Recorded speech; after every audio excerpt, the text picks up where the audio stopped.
Welcome to Candid Conversation. I've got another question from Rico in the Ukraine this morning. He asked, should a Christian go into debt, being a debtor to a godless bank, and they can take away your house or your car when you don't pay? Well, Paul says over in Romans 13, owe no man anything but to love one another. And so because of that, there are Christians who say don't go into debt. You hear that more and more. Used to years ago. Nowadays, we're such a, they say in the United States, we're so worried about keeping up with the Joneses that everybody is in debt for something. And it's just like anything else. You know, it's just like the teaching that I suffer a woman not to usurp authority over a man or to teach. Yeah, that was a lot more accepted 50 years ago than it is today. Now, pretty much no one believes that. The Bible hasn't changed, but the culture has. So people don't like that. So if they've empowered the women. So if we empower the women, then that means we can't we throw that out the window about women not being able to teach or usurp authority over a man. Same thing with that scripture, owe no man anything except to love one another. There were churches years ago that took those things literally and would not go into debt. Now that's not the case so much. I know before it was a lot easier to do that. I know my grandfather, it used to be a house. You didn't have to pay too much for that. You didn't have to worry about building codes and building standards and all this. My grandfather back in, I guess it was, I don't know, in the 40s, he saved up $500 and paid $500 for contractors to build a house for him. And my grandpa did a lot of the work too. I mean, he didn't know anything about contracting. He worked at a cotton mill, working on the cotton threading machine. He didn't know anything about building, but he just knew that he couldn't get it done for less than 500. He couldn't get it done for $500 if he didn't do a lot of the work. So he did a lot of the work. There's one wall that was crooked in the house. 60 years later, that wall is still there.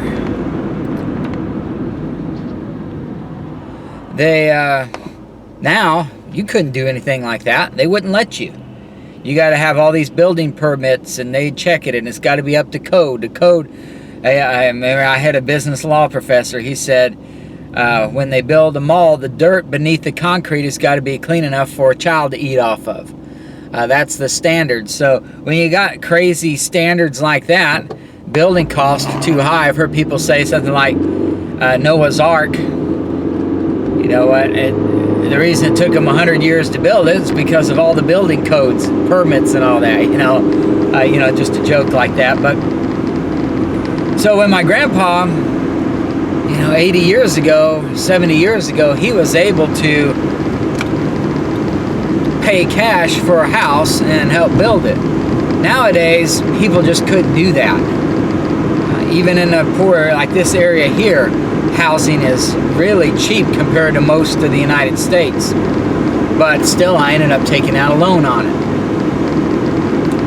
There are churches, I remember the Salvation Army, I don't know if they still do it, but before, they would not take on a mortgage. They had to have the money before they had to pay cash for everything. And there are churches who do that. That's a good principle because, it says owe no man anything. When you end up being a debtor to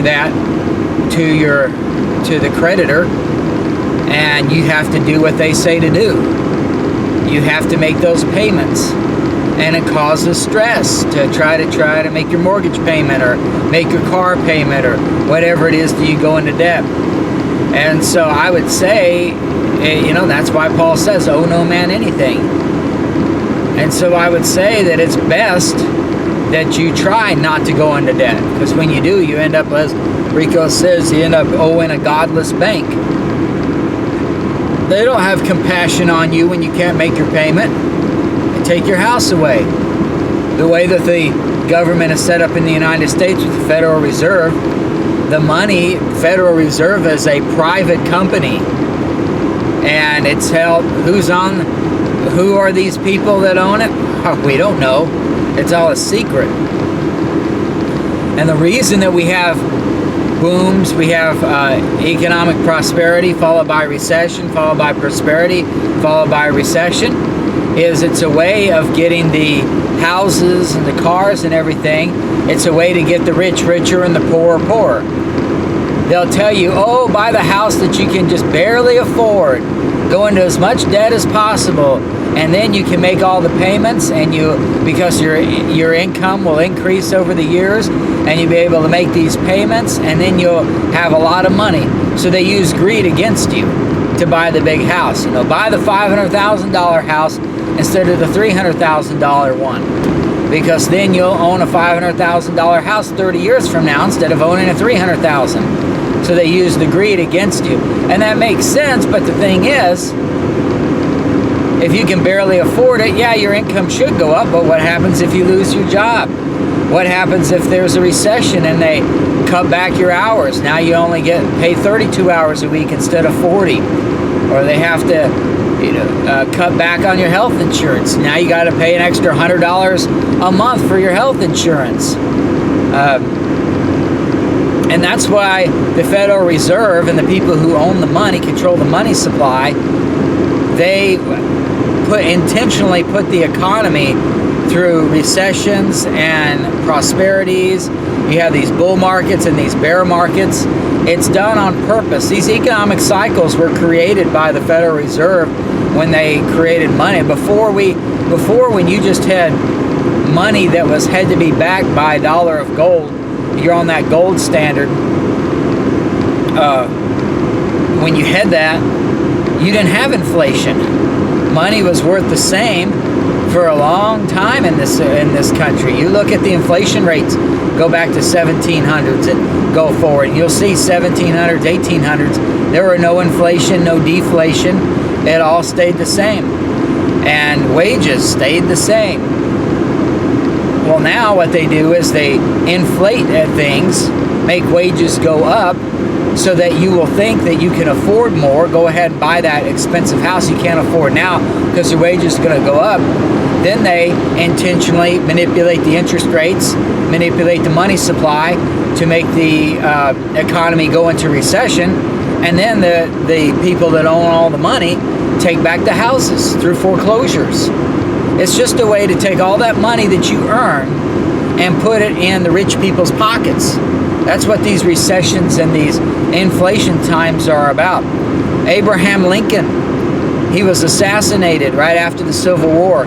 People say, oh, it's because someone's angry over the freeing of the slaves or the South losing. The reason Abraham Lincoln was assassinated is because he put out greenbacks.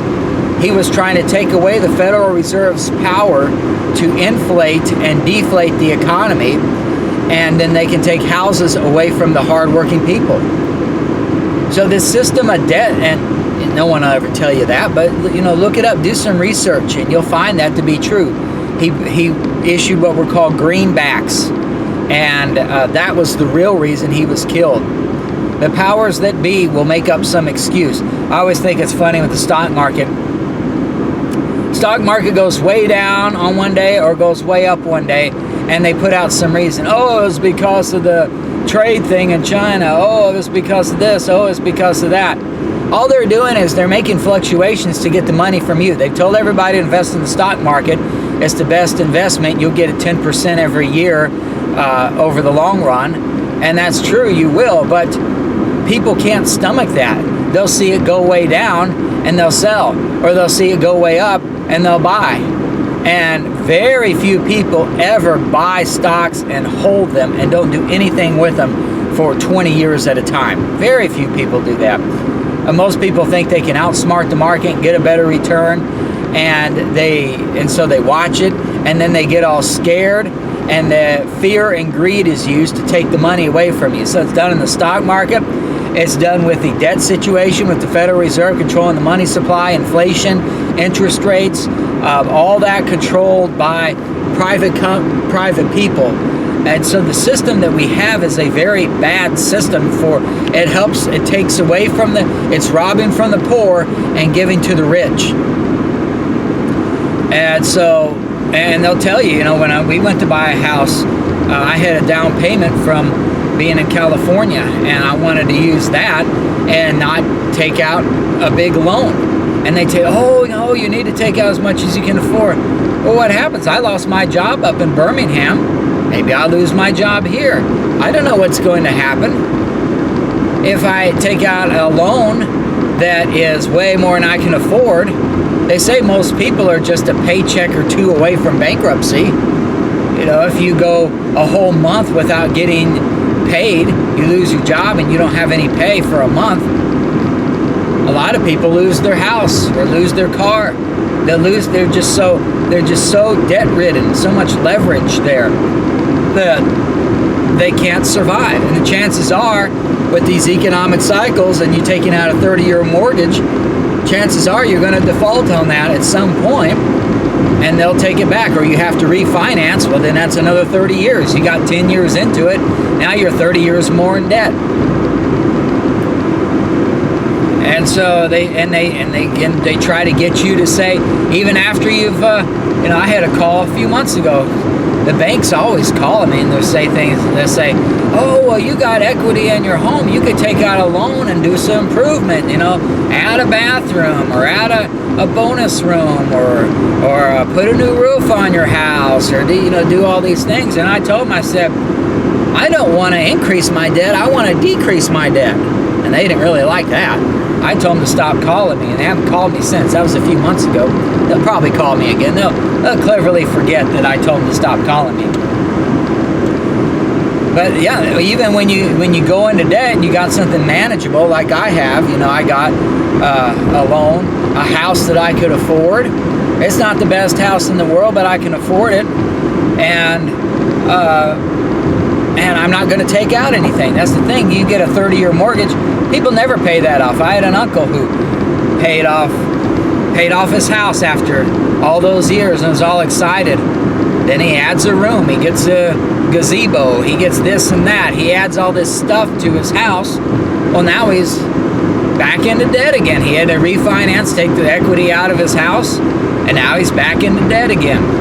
There are all these tricks that are used to get you into debt for more that you can afford, so that then when there's a recession, your house and your possessions are taken away from you.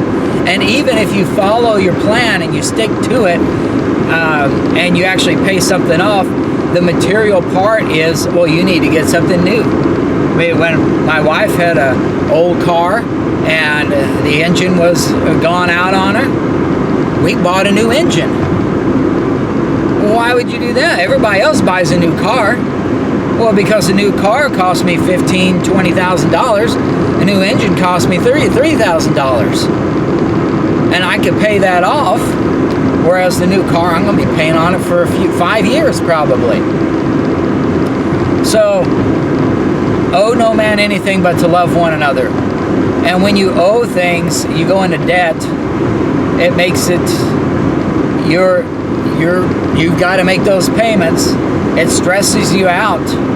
It's energy that you can be working toward God and His service rather than stressing out over about these material possessions. And the society is so materialistic. You need the latest car. You need the latest toy. You need the latest this or that. And people go into debt to get material stuff. Now, I mentioned that I got a mortgage. You say, well, you're disobeying the scripture, owe no man anything. You went into debt. Well, the thing is, you also have to understand the alternative. Okay, so if I don't go into debt, then I end up renting a house. If I don't own it, I rent it. That's the latest thing nowadays. I think over half of the population rents houses, and they're on the news. You'll see they'll tell you, "Oh, you should be renting. You shouldn't be buying." If you rent, you don't have to take care of the property. Something breaks, landlord has to take care of it. And I mean, that's true. That, I don't like being renting. It's great when we were renting and AC unit blew out. Just called the landlord. They put a new AC unit in. Probably cost them $5,000.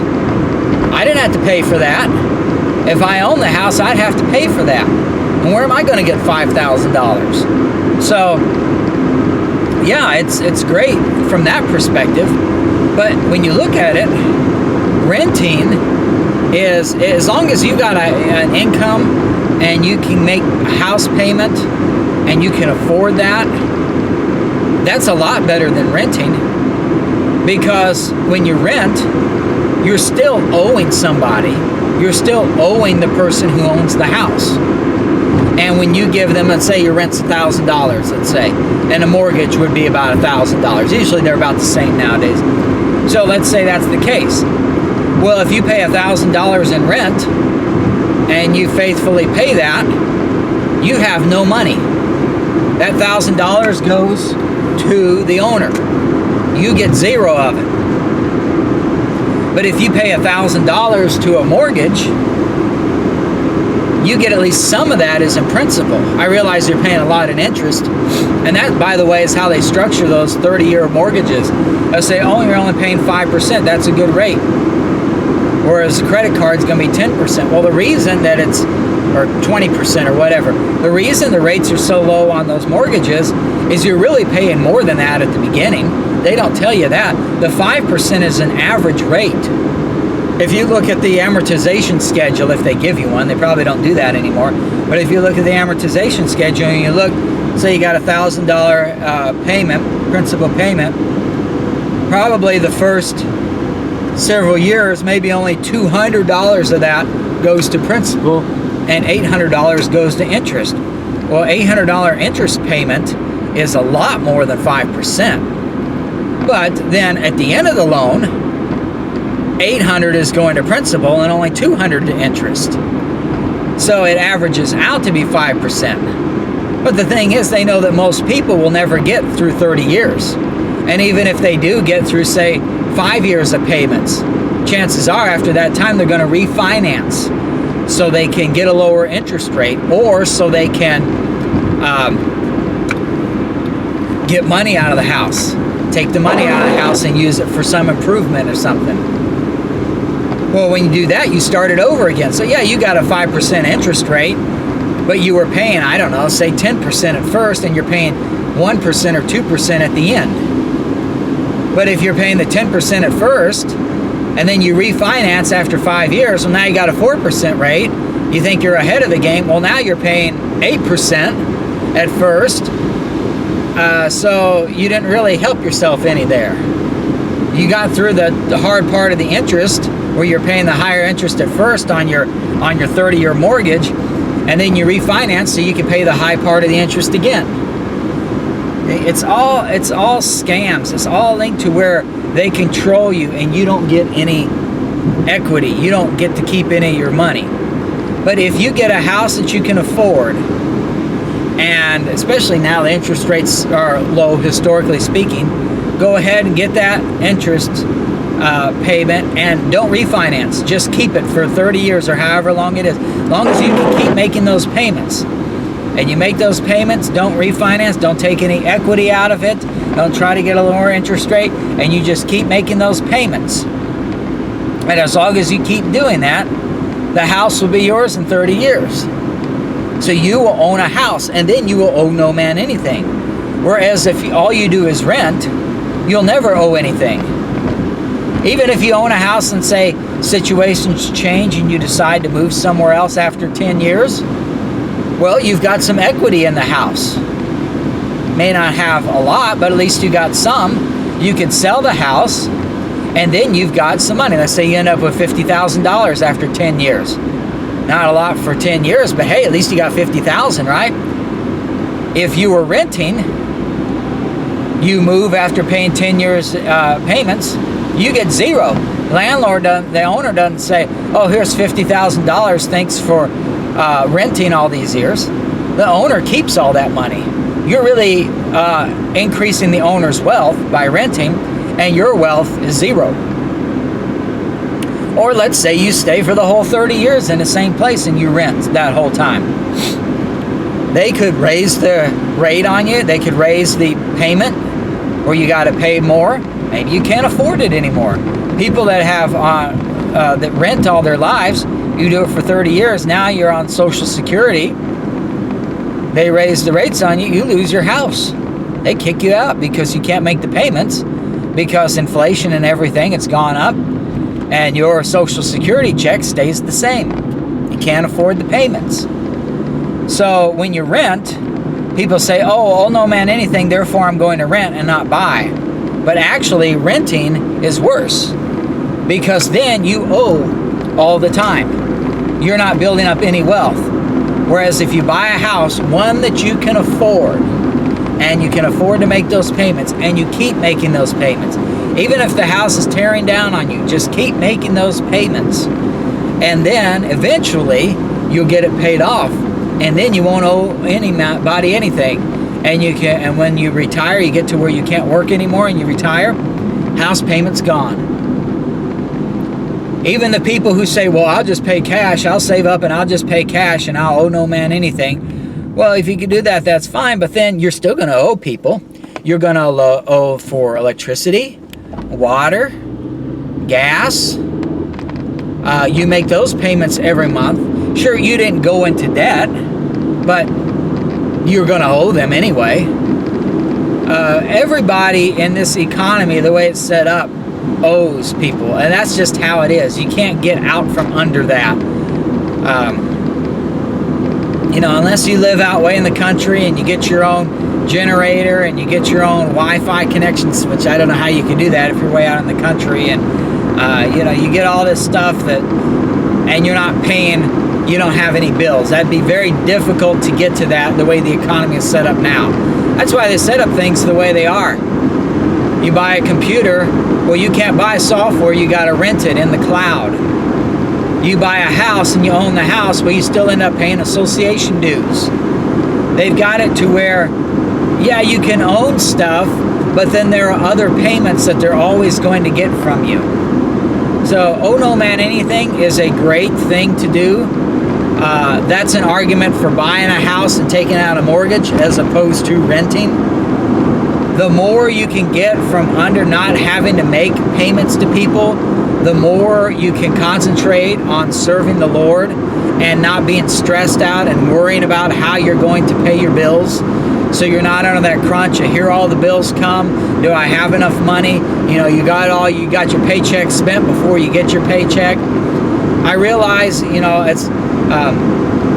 I heard this last week, and someone said it's a good idea to have 1 year's worth of salary saved in the bank, cash, and that way you don't ever have to worry about bills. It doesn't stress you out. Well, that's a wonderful idea. I think that's great. That's what everybody should do. It's not practical in this economy. The way they do is they take all your money. Everybody, cell phones, people pay $800 for a cell phone, then they pay $100 a month for this cell phone, something they don't need.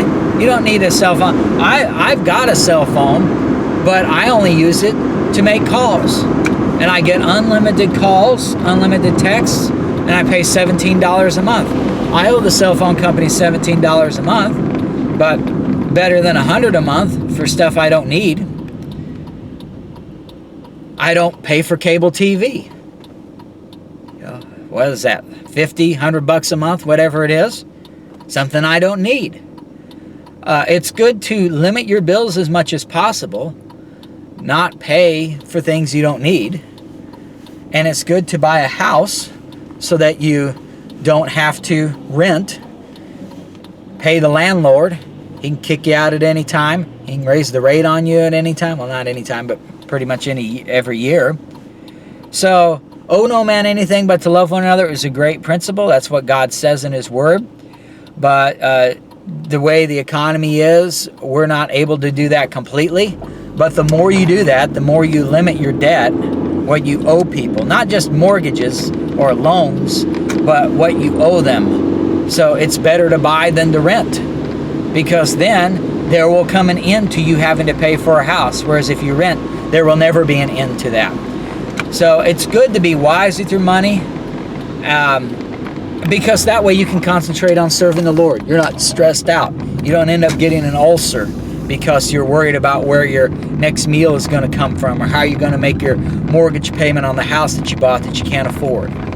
If you're in an area where the housing prices are too high and you can't afford it, move somewhere else. Find a cheaper place. You know, it's really easy to move around nowadays. Not like before. You can just move to some other place. You say, well, my family isn't there, or whatever is not there. Well, you just have to deal with it. I mean, it's better to... And of course, it's all based on your situation. If you can't afford a house, maybe it is best for you to rent right now. I don't know. But the point is, use wisdom to figure out a stress-free or reduce your stress when it comes to money, so that you can concentrate on serving the Lord. And also, you can give more money to help this ministry, Grace School of the Bible, whatever. You know, some people who are Bible believers, who are preaching God's Word, give them money to help them out. But if you just got nothing but debt, you can't do that. This isn't a plug to get your money. I don't care about that. But I'm just saying that the money could be used for the ministry rather than used for a more expensive house that you don't need, or a cell phone that you don't need, or cable TV that you don't need. Or even if you don't give it to the ministry, at least just reduce your debt and reduce your stress. And then you can serve the Lord better that way. Thanks for watching.